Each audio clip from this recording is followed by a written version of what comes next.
Welcome to the first section in this series of short videos, each covering a topic relating to the management of hygiene in veterinary practices, and each followed by a short set of multi-choice questions to help you build and action your knowledge. This first section covers the principles of infection control. The same high standards applied to infection control in human health are equally important in animal health.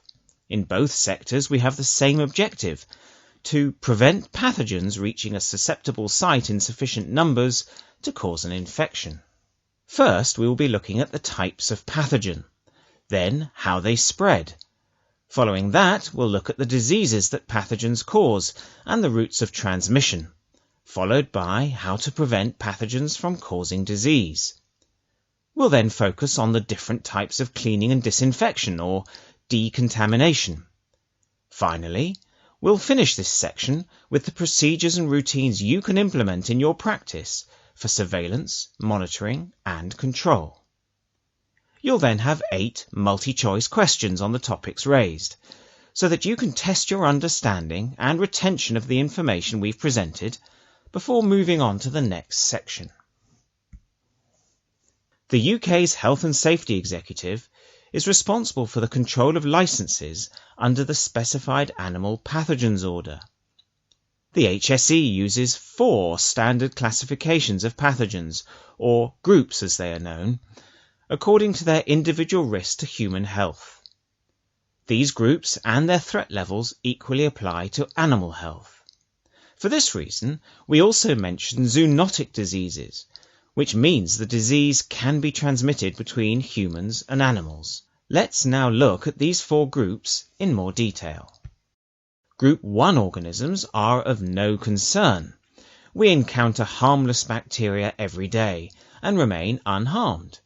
A healthy animal or human is equipped with a strong immune system to fight unwanted bacterial, fungal, or viral intrusions. Group 2 is the largest group by far. Organisms in this group may cause a wide spread of disease in the community, although there are usually swift and effective treatments available. Among the thousands of microorganisms in Group 2 are some that are encountered frequently. We will look at organisms that have a particular impact in the veterinary world later in this section of the module. Group 3 microorganisms are highly contagious and require very careful infection control procedures. Examples are Mycobacterium tuberculosis and FIV. Group 4 is the most severe category of pathogens. It includes diseases such as Ebola and rabies and requires controls at governmental and international level. Zoonotic pathogens cause infectious diseases in both humans and animals that are transferable, hence the name. Understandably, these are the most critical diseases for vet practices to control.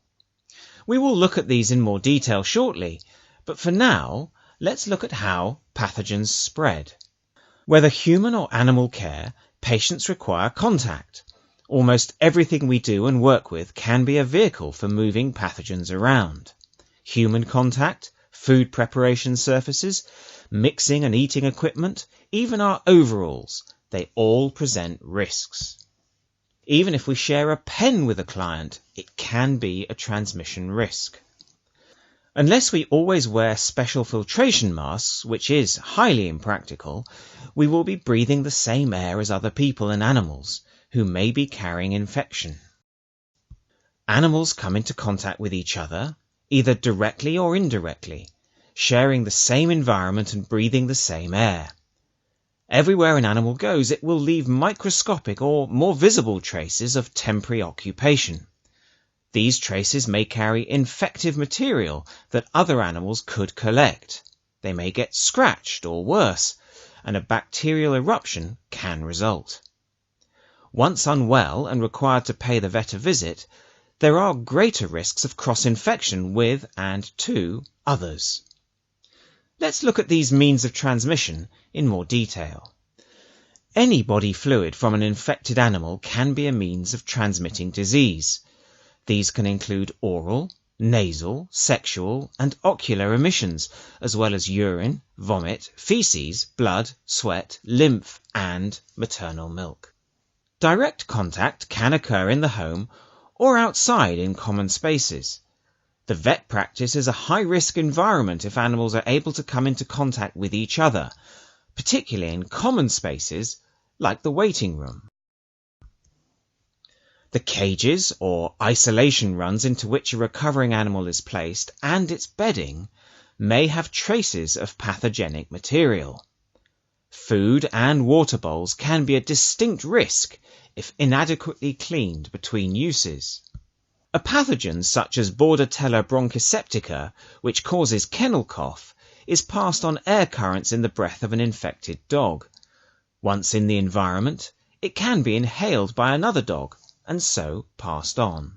Contamination can occur when food or water is fouled by urine.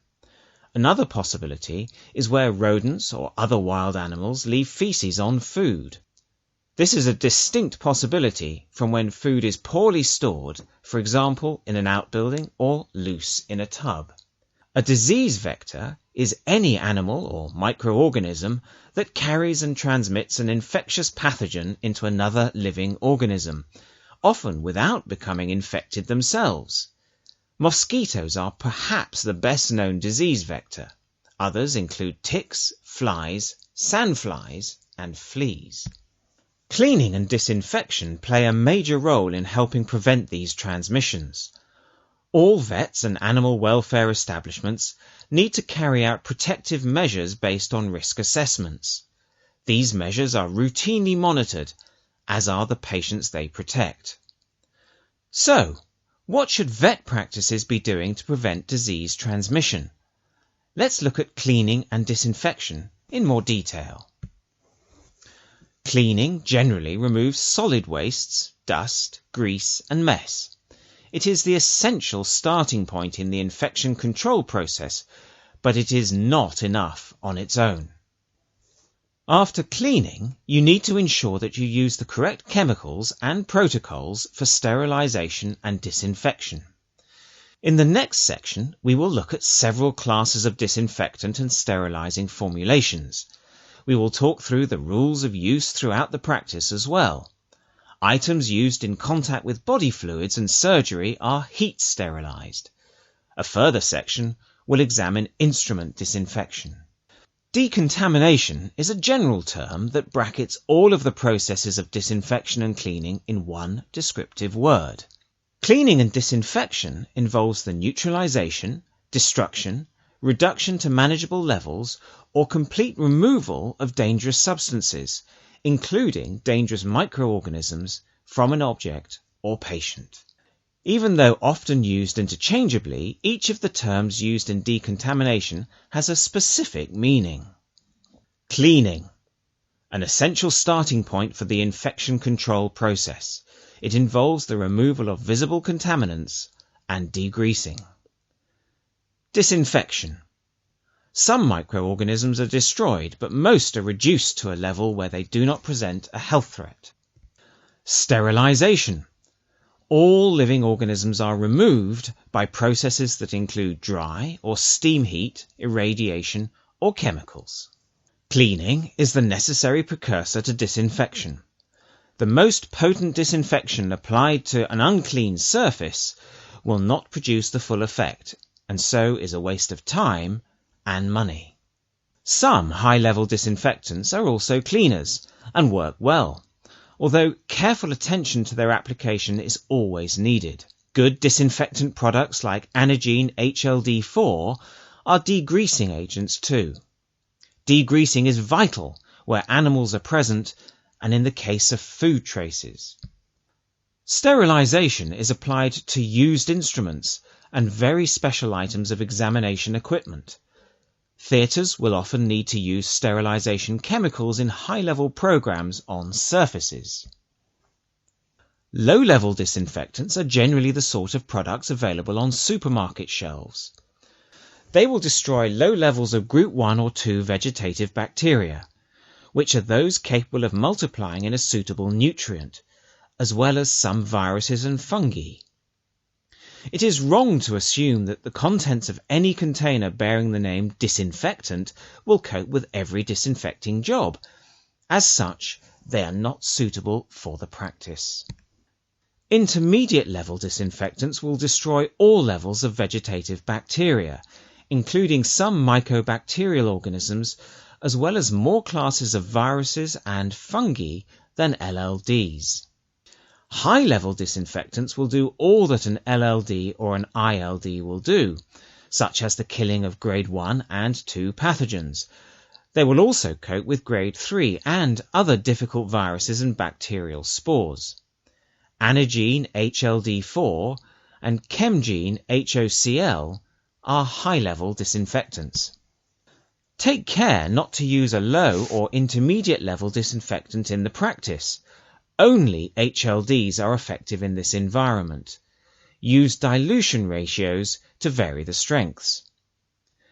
Careful risk assessments should be carried out in each area of your establishment to decide which area requires a high-level disinfectant at a strong dilution. Some areas will present lower risk than others.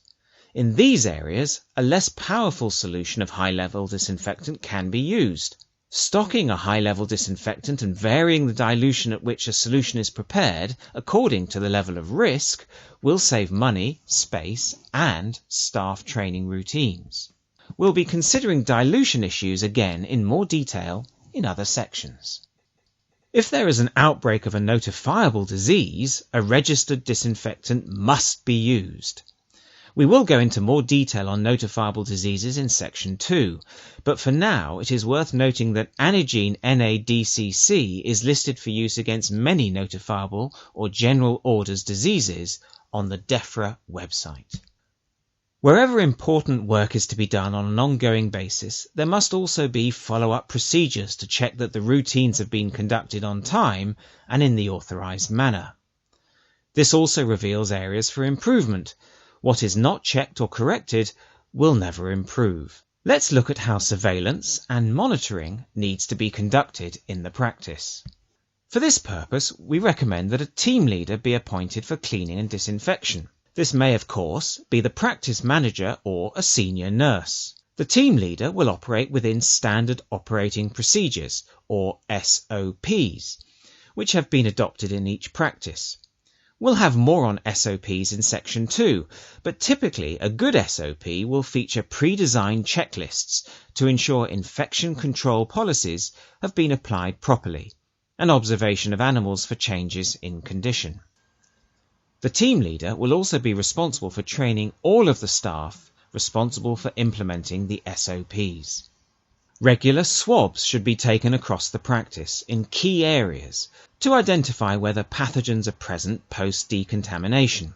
This will help identify gaps in procedure and enable improvements in infection control protocols to be implemented. This is the end of Section 1. I hope you have found it informative.